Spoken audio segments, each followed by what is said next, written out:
Okay, thank you for everyone for coming to Tech Tutor. Today, Jessica Mirowitz is here to give us a presentation on apps. I will read you a little bit about Jessica. She has over 12 years experience working in marketing and in the advertising industry for local-based companies, including Scotch-Trade and Nestle Purina. She helps pet brands like Purina, Brand Pro, Dog Chow, Tidy Cat, and Friskies develop targeting strategies using data so their advertising campaigns can reach the right people at the right time, wherever they may be. Jessica is an executive board member at Covenant Place and enjoys sharing her marketing knowledge as a resource to the Mirowitz Center and the Tech Tutor community. And we're very grateful to have her here today. So Jessica, why don't you go ahead? Thanks, Daniel. So great to be back here today. Thank you so much for having me. I'm super excited to be here to talk to you about mobile apps. So let's dive in.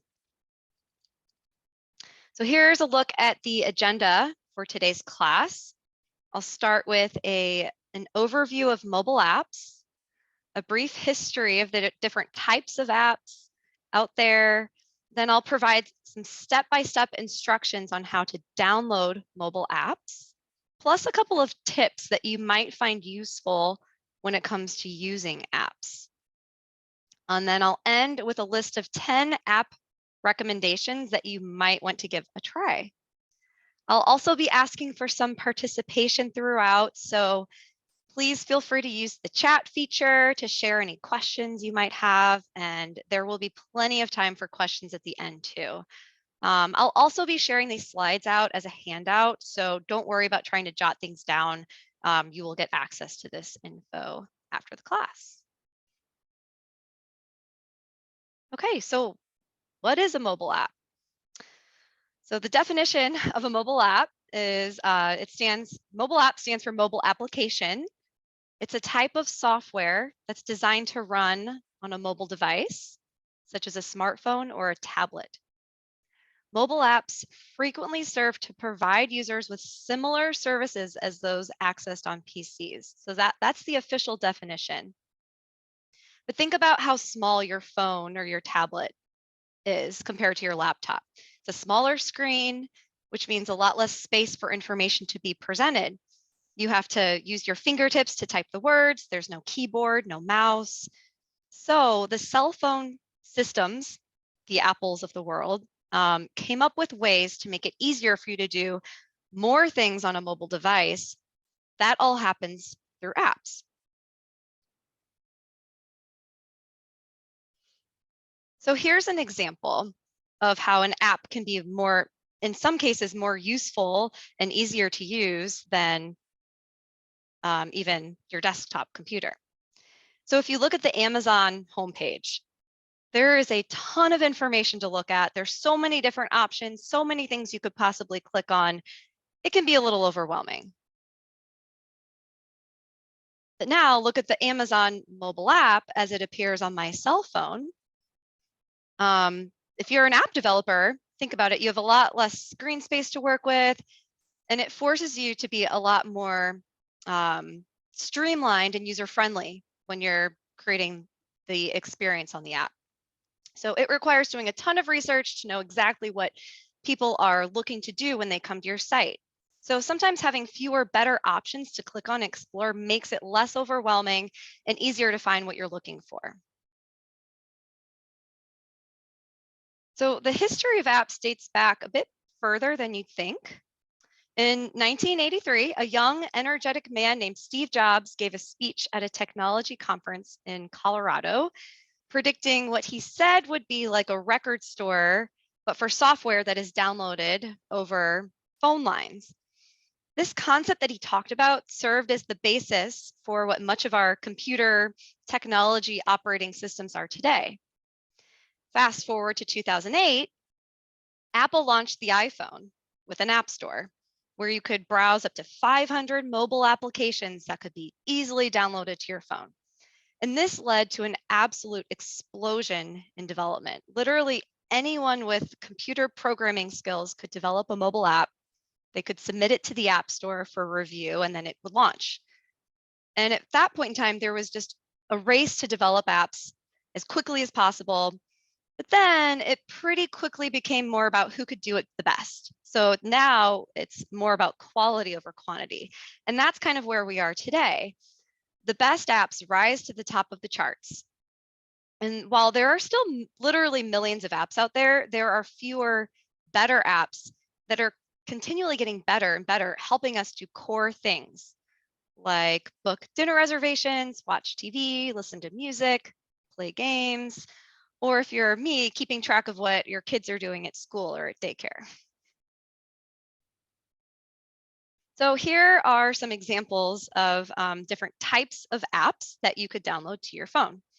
There are apps for communication, games, shopping, social media, music, productivity tools, health and wellness, apps to help you manage your photos, apps to help you book dinner reservations, like I just mentioned, or search for and order food to be delivered to your house, travel, finance. If you think about it, pretty much every single company, institution, website probably has a mobile app. So I wanted to pause, and for those of you who use mobile apps today, I would love to hear from you. What is your favorite app that you currently might use? And for those of you who don't use mobile apps but are kind of interested in the idea of it, what categories of mobile apps are you most interested in exploring? And I would love to kind of hear from you, or feel free to post some things in the chat.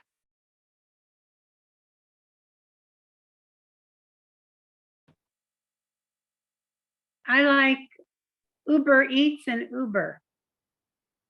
Amazing. Me too. Super useful. I see we're getting some in the chat.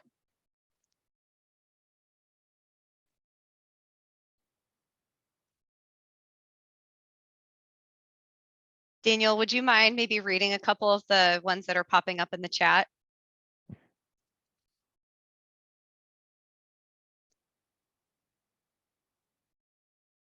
Sorry, we have Shazam for music. Mm-hmm. We have Headspace and a fart noise app. Okay.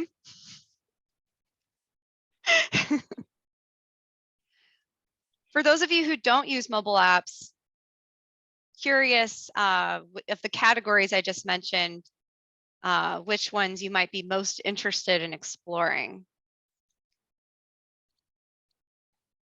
Perhaps it's things to make your life easier, such as a tool, or communication, things to connect with your family, or even games. I would say games are a very popular form of apps.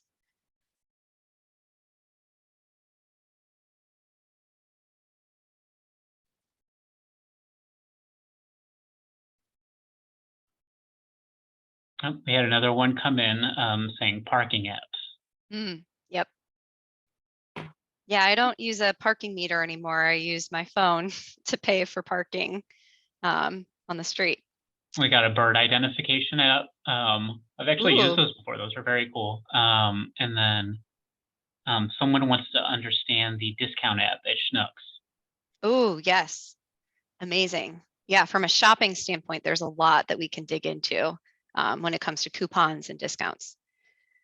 I'd like to know something about an app that's free to identify plants and rocks. Cool. We should look for that. I'm writing that down.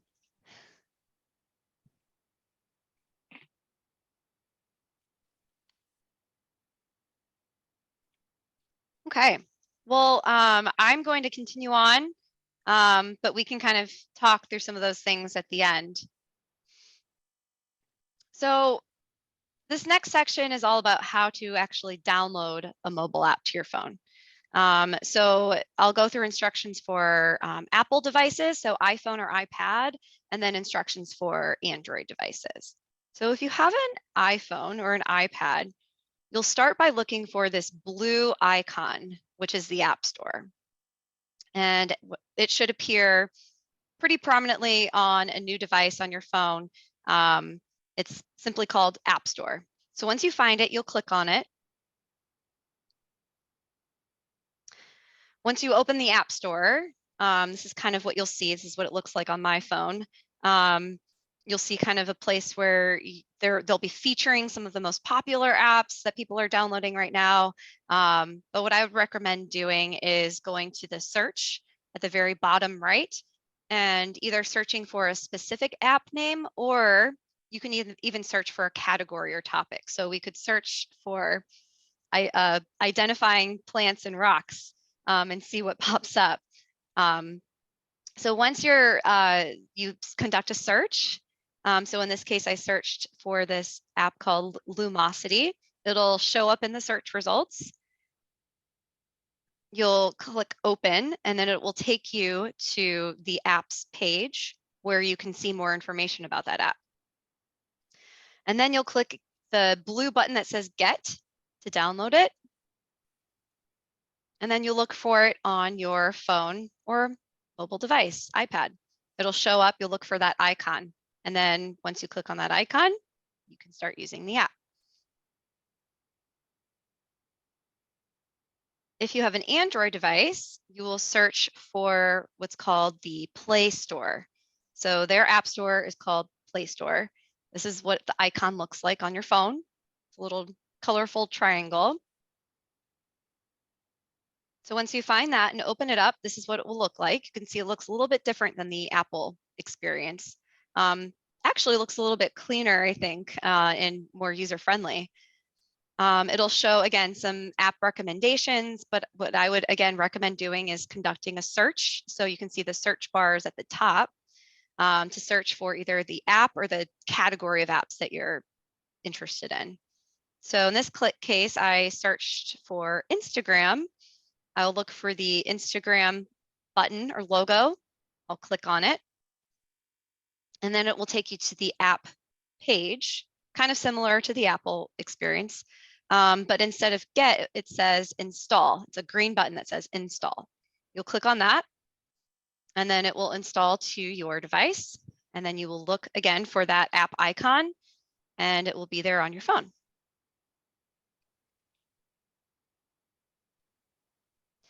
So I wanted to give you all a couple of tips or things to keep in mind when it comes to downloading and using apps. So most apps are free, but some apps cost money or will try to get you to pay more to upgrade you to unlock more features. If an app is free, they might show you ads, or again, they might get you to pay a small fee so that you don't have to see the ads. It's totally up to you. The payment is typically tied to your Apple account or your Google account, so you won't have to input your credit card information when you're buying an app. It should be, again, tied to your iPhone, Apple Pay, or Google Pay account. So the next thing I wanted to call out is about ratings. So App Store ratings are a really good indicator of how good an app is. Because again, there's a lot of different options. So how do you know which one to do? What makes an app good or bad is really about its overall design, how user-friendly it is, and how easy it is to navigate. The phone companies, so the phone operating systems, Apple and Google, they have people who work there whose job it is to manually review and approve all apps before they become available in the App Store. So you don't need to worry about potentially downloading something to your phone that could put your safety or security at risk. So that's a good thing. However, there are important privacy considerations. And for those of you who have taken my classes before, you know this is a topic I care a lot about. So there are some things you may want to consider when it comes to using mobile apps in regards to your data and privacy. Because anytime you're using a mobile app, you are passing some form of data about yourself to that app. So I actually thought it would be fun to show you, to play a commercial for you that Apple launched last year that talks about kind of how they take privacy really seriously, And you'll see in this commercial, they're showing kind of people as representations of the apps that are tracking us and kind of following us around the internet. So I'll go ahead and play it for you right now, and hopefully you can hear.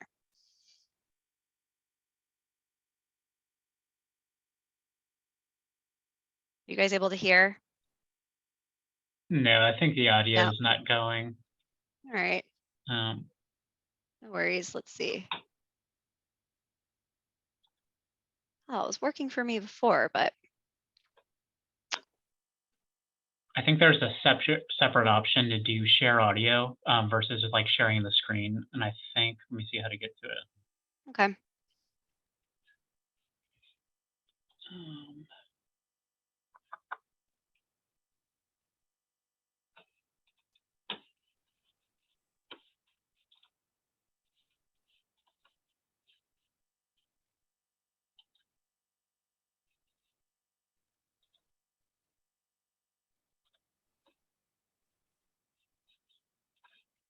So Jessica, if you click on where it says share screen, that little arrow, and it comes up with advanced sharing option, does it give you one for a selection for audio? Are you talking about this? The green bar? You know what? That's not popping. Yeah, I can share the link with you guys to view later, but it's a pretty funny ad. It basically shows this guy ordering a coffee and then how the barista gets in the car with him, and then every interaction he has throughout the day are basically people who are again, like representing the tech and the apps that are tracking us and know everything about us. But at the very end, Apple shows you there's this pop-up where you can literally click a button and then it makes it all go away. So I'll show you what that looks like. So for those of you who, again, use an iPhone or an iPad, you've probably seen pop-ups like this on your phone. And this is kind of what the commercial is talking about. And I thought it would be really helpful for you to have a better understanding of what these things mean. So this first one is around location tracking. So in this example, you might get a pop-up from an app, and it's a notification asking if you want to allow this app to track your location. In this scenario, this app is called The Weather. It might make sense because it will make the app experience more tailored and personalized to you. You can see in the text here, it says, you'll get personalized local weather data alerts and forecasts. So if that's something that you're interested in, if that's why you're using the app, then it's okay to click allow or to click only while using the app. You might also get a pop-up like this if you're using a Maps app, which like Google Maps, for example, which again relies on your location to provide you with a good experience. That's why, again, you're using the app. But if an app pops up this notification, and if you don't really think it's necessary for that app to know your location, then I would click don't allow. In this second example, and this again is what that Apple commercial was talking about, you'll probably start seeing this pop up almost every time you download a new app these days. This is where they give you the option to opt out of cross-app tracking. So this is where apps are passing data back and forth between each other to make advertising more relevant to you based on your interests. So there can be a little bit of a creepiness factor here for some people. And that commercial, again, it definitely encourages you to not allow this, to ask the apps not to track you. I will say personally, for me, it doesn't bother me as much because I like when ads I see are more relevant to me. This is really all about personal preference. But again, don't be surprised if you see these pop-ups. And then for those of you who use Android phones, you probably haven't seen pop-ups like this yet, but it's likely on the horizon because Google is kind of following what Apple is doing. They're taking their lead from a privacy standpoint and will likely start giving consumers this option to opt out of data tracking. So keep an eye out for things like this in the future. So the more apps that you download, the more notifications or pop-ups you might see on your phone throughout the day. These are usually promotional marketing messages geared toward getting you back into the app to spend more time or more money with it.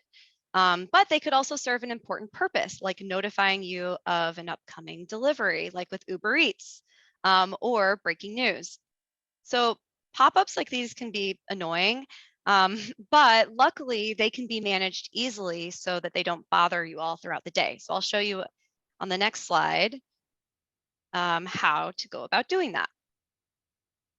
So again, for an iPhone user, you would go to your settings. You would click on notifications. You would scroll down to the app that you're wanting to manage the notifications for, and then you can toggle between allow notifications. You can turn that on or off. And again, this could be something you could ask a family member for help with, or again, keep in mind, I will be sending these instructions out. So if you want to reference this later, definitely feel free to do so. But you can kind of go through this for every app that you've downloaded, and you can turn on and off notifications. I would definitely recommend doing that. And I don't have an Android, so I didn't have the exact screenshot to share for that, but I can look to get that for you all if that's of interest. I would imagine that the process is pretty similar. So this last section that I'll go through are just 10 apps that I think are worth checking out if you haven't already. This first one, Magnifying Glass and Flashlight, is a free app you can download to your phone that uses the phone's camera to magnify text that's in front of you. And it also can turn your flashlight on more easily. So if you're looking at a menu or reading a book and something's kind of hard to see, it makes it a little bit more user-friendly, which I think is really cool. Google Maps, which I have mentioned a few times so far, I use this almost every day. I work downtown on most days. So on days when the traffic gets really bad, on 40, I will look up the quickest route home. I'll just literally plug in my address home, and Google will tell me the quickest route home, and I can set my phone down, and my phone will just talk to me and tell me how to get home as quickly and safely as possible. So I definitely couldn't live without Google Maps. I love it.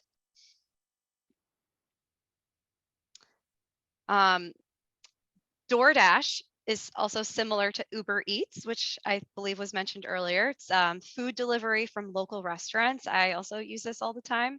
Makes it really easy to order a quick meal, or even to order other grocery items from stores near you.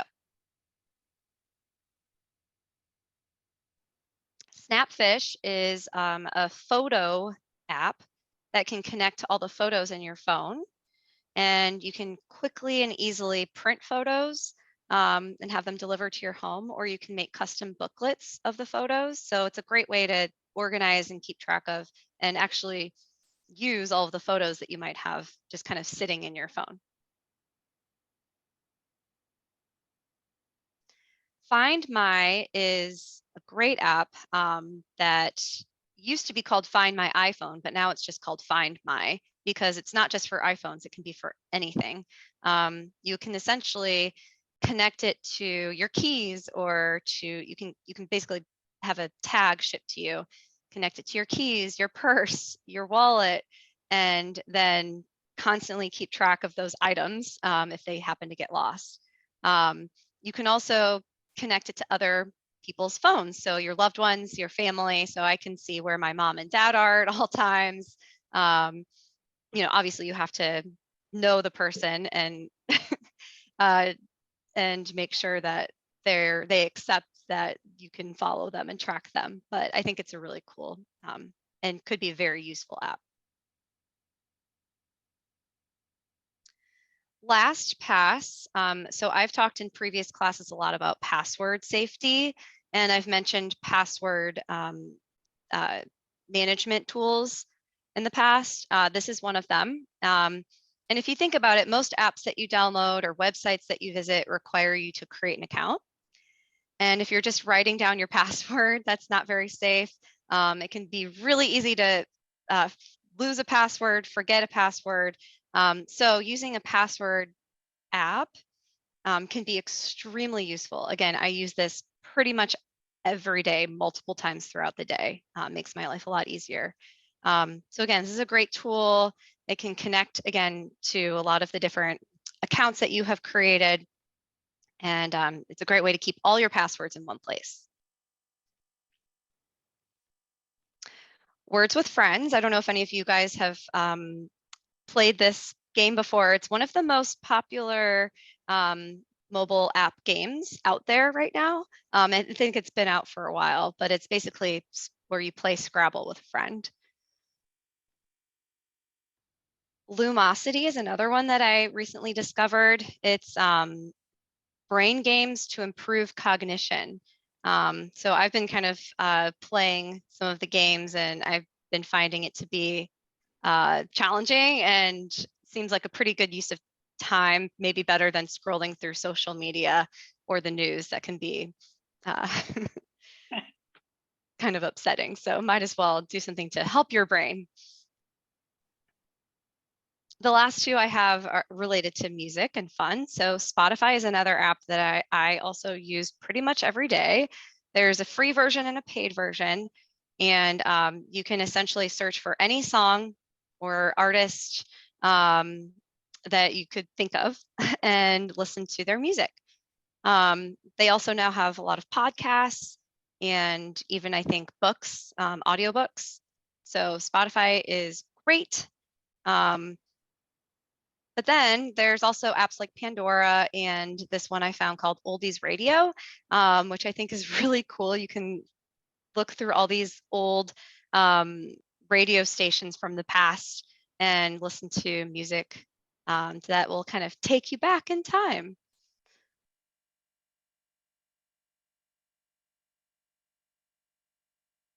So I just wanted to close it out by asking, which of these apps are you most excited to try? Did any of these kind of pique your interest? And maybe we can also use the rest of the time today to answer questions, because that is the end of my presentation. So again, feel free to go off mute or to go into the chat.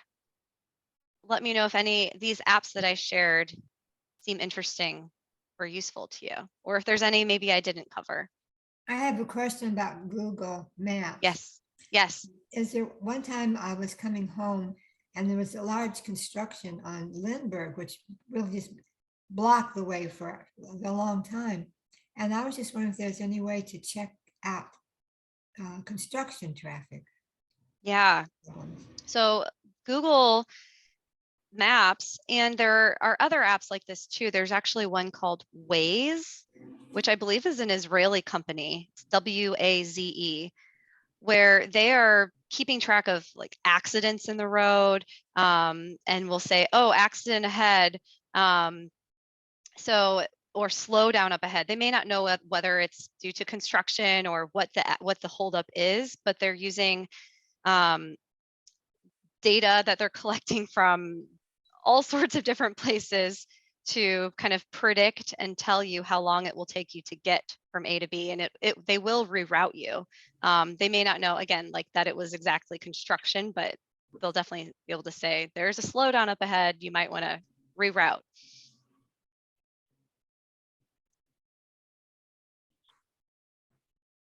Okay, we had someone in the chat ask, does the iPhone already have a password saving option?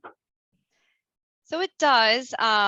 It has, yeah, kind of a built-in password saving feature, which I think is useful and good. But I think the benefit of the app is that it's more secure. You only you have kind of a master password that you reference and type in once, and then once you open it up, you see a list of all your passwords. So it's kind of like a filing system, if you will. And you can kind of continually update it, manage it. It will also tell you if you used the same password multiple times, and it will make suggestions for you to make your passwords better or to change your password. So yes, there is that free one, but I would definitely suggest looking into the app LastPass, or there's another one called Dashlane that I've talked about in previous classes. That's really good too. Okay, and then we had a few more comments in chat. People are excited to try the magnifying glass and flashlight and the Find My tool on the iPhone. Very cool. That's awesome. Is Snapfish free? It is. It's free, but then once you're in the app, you can connect your photos, but then it's selling you products. So you can use it to organize your photos, but then if you wanted to buy a book, of your photos, then it will cost money.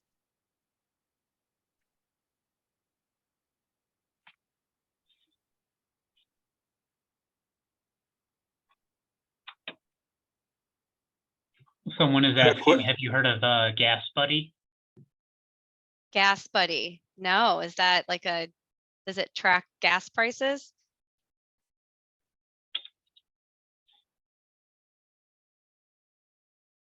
Yes, it does. Wow, that's cool. I'll have to check that out. Especially helpful, with gas prices as high as they are. I'm gonna write that down. I have a question. Yes. I have the weather app on my phone, Mm-hmm. and I have cities I'm interested in every day. But while we were traveling, I put a city on while we were there, and I can't get it off. How do I erase a city that is in my list of cities for weather? That is a great question. I feel like I can relate to that. I think I've run into that same problem. I'm opening it right now. Are you using the Weather Channel app or the Weather app? Just call the weather app. The Weather app. It was already installed on my iPhone when I bought it. Oh, yeah, it's the one that's on the iPhone. You know what? I will look into that and get back to you. Because I would like to make sure I'm providing you with clear instructions, and I would have to go in there and figure it out myself. Okay, well, I pressed every button and nothing says delete. I know that's Thank you. frustrating. Absolutely. I'm writing down your name and I'll follow up with you. Thank you. You're welcome.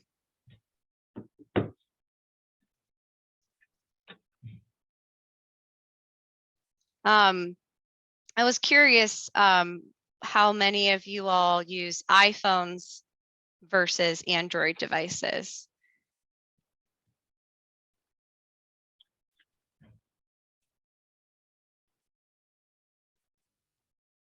I would guess there's a lot of iPhone users here, but it's probably a mix. Android.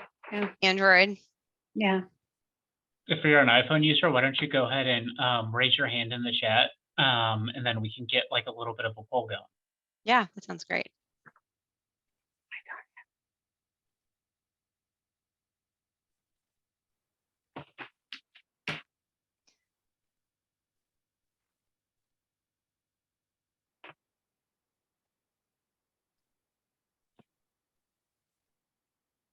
Okay, it looks like we got like 5 or 6. Okay. So those iPhone users, I'm guessing you've probably seen those pop-ups that I mentioned, and I hope that section was helpful, at least to explain maybe why you might be getting those pop-ups. And I'm curious for the Google users, again, I don't have an Android. If you find that it can be an issue with having a lot of notifications or pop-ups from the apps that are maybe disturbing you, or how obtrusive those might be. Okay, Jessica, I have a question. You gave Sure. Snapfish as one of the photo sharing apps. How would you compare that as like an Instagram as an option? Yep, so Instagram is more of a social media app, similar to Facebook or Twitter, where you're uploading photos, sharing them with friends and family, but it's more of a feed where you can see, what everyone's posting, whereas Snapfish is more for your personal photos and a way for you to kind of manage those and to be able to get prints or to make little booklets to print out the photos that are just kind of sitting on your phone.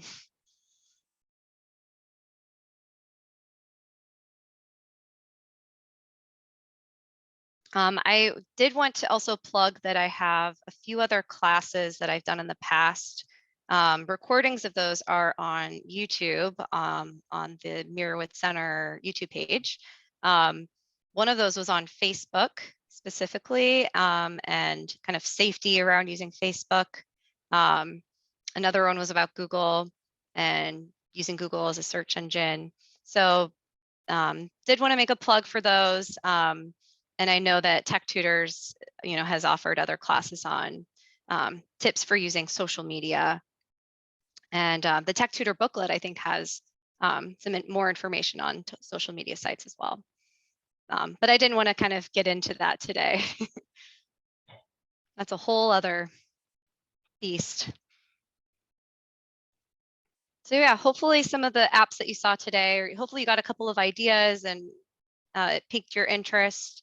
And if you have any follow-up questions, I'm happy to help with those. And always love hearing other app recommendations that you all might have. I have a question. Yeah. Is there an app to, for foreign languages into English and also for converting inches to centimeters and, pounds and the whole thing from the metric system? That's a really good question. I know that Google has what's called Google Translate. And I know that that's just a page you can go to on your desktop computer. It's called Google Translate. I don't know if that's in app form. I wouldn't be surprised if it is. So I'll look that up. And that's essentially where you just select any language you want. You type in a sentence and it'll translate it for you. So yeah, I would look up Google Translate, see if there's an app. And then for metrics, that's another really good question. I'll have to look that up and see. I wouldn't be surprised if there is. Okay. There literally are apps for everything. Everything. I want to share that it looks like Apple does have their own Translate app. I don't know if you'll be able to see it on the screen, but it just has Translate right there and it has that symbol. Oh, cool. I have not used that before, but the setup looks pretty user-friendly on there. But I am a big fan of Google Translate. That one is pretty reliable. Yeah. There's also an app that I believe you pay for called Duolingo, where you can actually learn a foreign language. And again, I think that's a subscription, but it can be done on your phone over your app. That's called Duolingo. Yeah, I'll look up one for metric conversions and we'll get back to you on that. That's a great question. I'm also going to look up the identifying nature.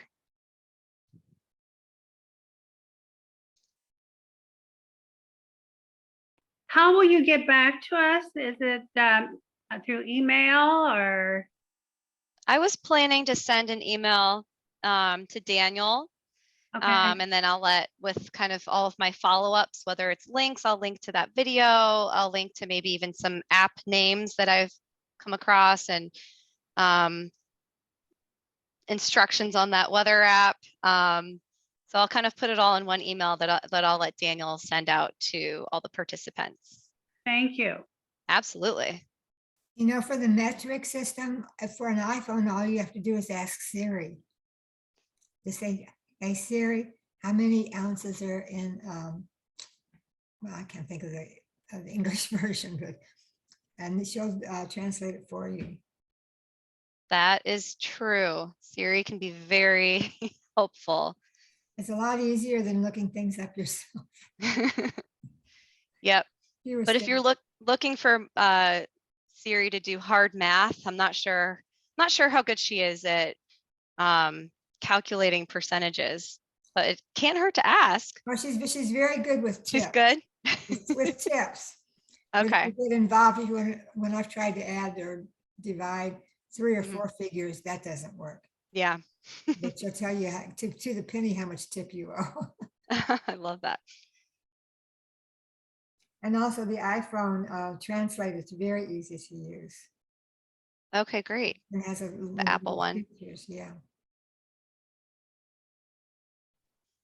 So I have a question for you, Jessica. Say you're Yeah. looking for like a good place to eat, like reviews of something, like a local store or something like that. How would you go about that, like app-wise?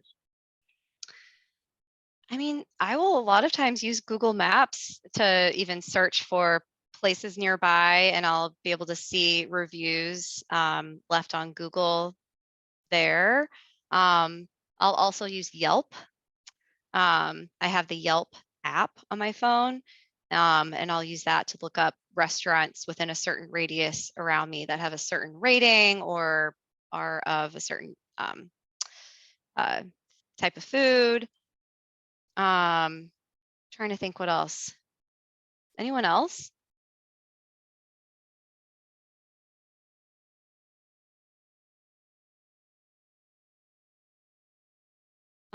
There's also, in addition to Uber Eats and DoorDash, there's also Instacart and Shipped. And I don't know if any of you all have dabbled in grocery delivery yet.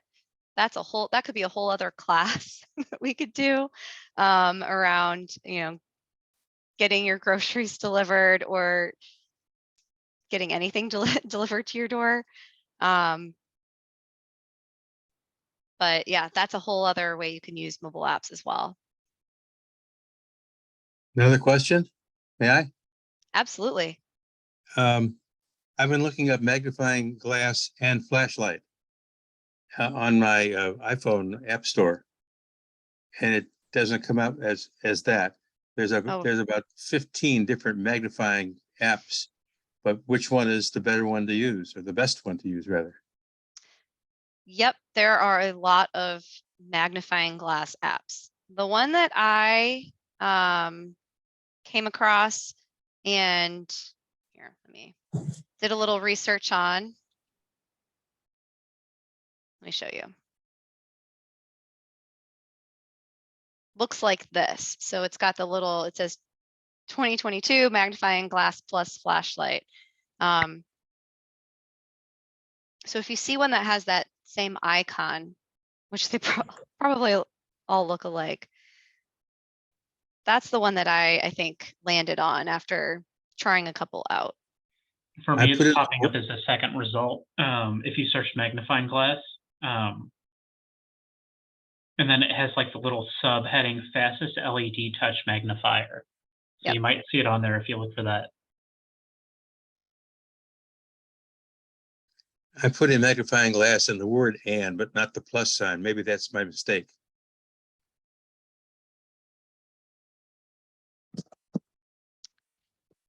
And I think that's a good point. There are many different apps out there, and there are multiple apps that can do the same thing.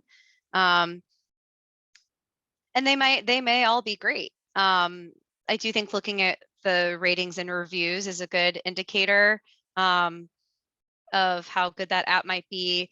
When you open up an app, you can also see how many years it has been in existence, so how old it is. You can see how many versions or so how often it gets updated. So again, those are all indicators of how good it might be. But it's okay if maybe you don't have the very best one. If it does the trick, then I think it's okay.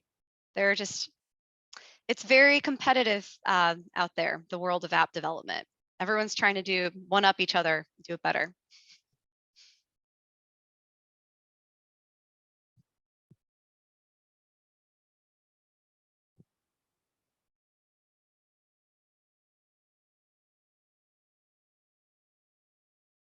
Are there any other questions?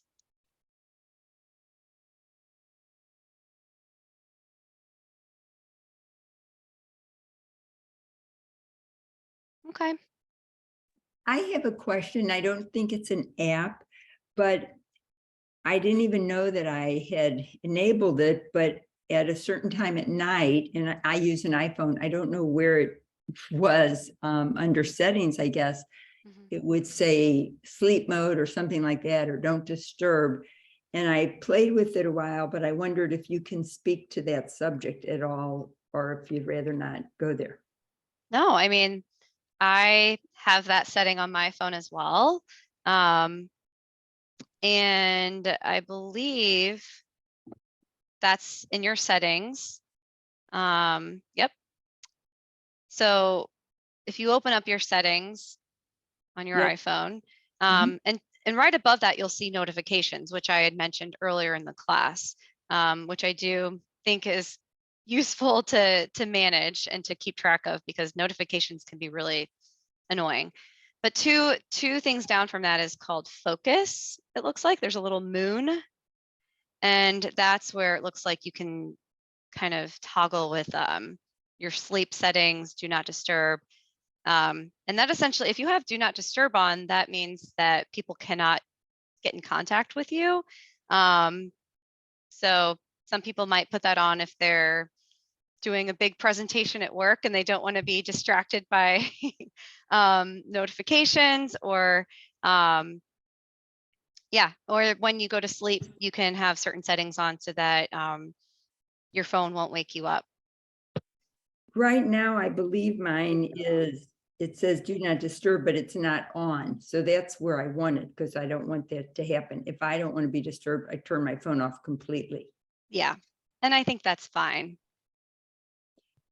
Another You, question? Oh, sorry. no, that's okay. Go ahead. Oh, this is a question again about the magnifying glass flashlight. I found the app and it says install or not, but how do I tell whether or not there's a charge for it? It doesn't say yet. So it probably is free. They usually are. Apps like these, especially that are just kind of these little tools, they're almost always going to be free. But you'll, like the one I have open right now, I see an ad at the bottom of it, which is how they make money. So a lot of times, yeah, they're free. You can use them, but keep in mind they're free because they enable ads, and that's how they're making some money. But yeah, I don't see, I have that open as well. I don't think that it costs anything. I'm I gonna have install one it. quick, oh, go ahead.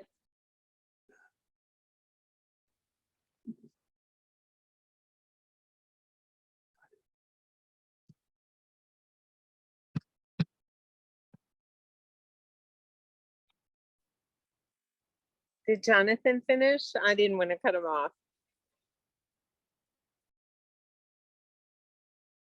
Yep, I think he's Yeah, I'm finished. downloading this now and it says magnifying glass would like to access the camera and enable camera access so that you can use a camera as a magnifying glass. Mhm. Allow, okay. Yep. Oh, there it is. Whoops.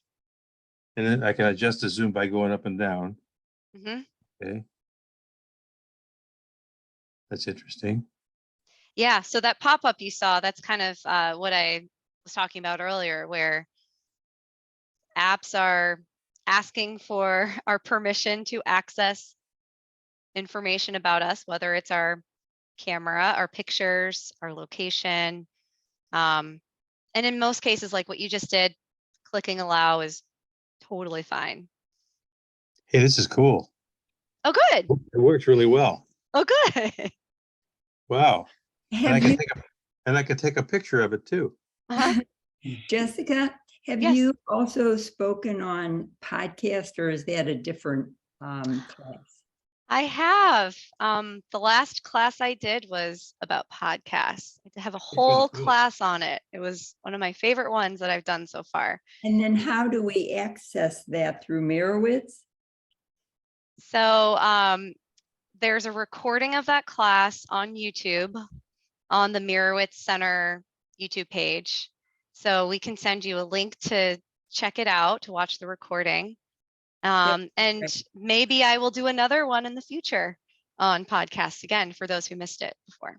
That I would mean, be great. yeah. Thank you. Yeah, very and feel free to send me an email. I don't see your name, so I'm not sure who to send it to.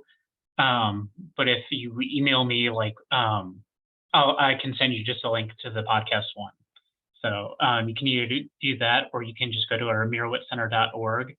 And you can go to like view programs, and it will have a list of all the programs we've done. You can click on Tech Tutor, and it should show specifically Tech Tutor ones too, and you can find it that way. Yep. In that class, I talk about some of the apps that I recommend using to check out podcasts. Quick comment, Jess. Hi, it's Ema. Hi. So much. This was wonderful. You probably can hear the thunder in the background. I am so in love with my Hebrew Translate and Google Translate, but as well as Duolingo. But there is one, those are all apps that are free. You can pay for the subscription for Duo, which I finally upgraded thanks to Gabby's friends and family thing. But one comment, there's another good one for learning language is called Mango. Mango. Yeah. And then the last but not least, one thing that I get around using LastPass, sensitive apps like my Bank of America, I make see my picture. So I only open it with my photo. I don't know if you think that's a secure method. I think it is. I definitely think it is. And I use that feature as well. However, I do still think it's important to have that password in a secure place. If for some reason that the photo scanning isn't working, or it's asking you, hey, you need to put your password in, that happened to me at one recently, and I forgot what my password was. I think it's still good to have all of that in one place, in a secure place that is also keeping track of whether there are data breaches on any of these platforms. They'll notify you, hey, you might want to go change your password on blah blah financial institution or website. So it's truly one of the better apps that I can't recommend enough, really. Okay, I'm sold. And if I have trouble, you'll have to help me. Thanks. Will do.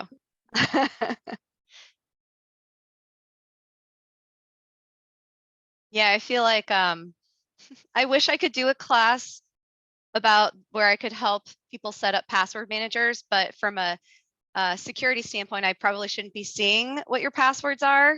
So it's something you kind of have to do by yourself. But I do recommend spending some time with tools like that. Can definitely make you feel safer and more secure when you're using your mobile devices and technology.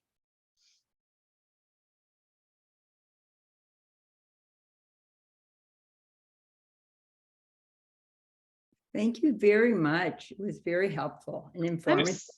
And if so you take a glad. look at the chat, I'm going to post a link to Jessica's talk on podcast. So if you just want to click on that, you'll have a quick link to it. Thank you so much. Thank you're you. welcome. I always enjoy doing these classes and being able to answer questions, and I look forward to doing more in the future. So thank you so much for your time and for your participation. Yep, thank you for being with us today, Jessica. Really appreciate you answering all the questions and everything. So, and thank you everyone for coming. Bye now. Thanks so much. Bye, everyone. Bye. Thank you. Bye. Thank you. Thank you. Bye.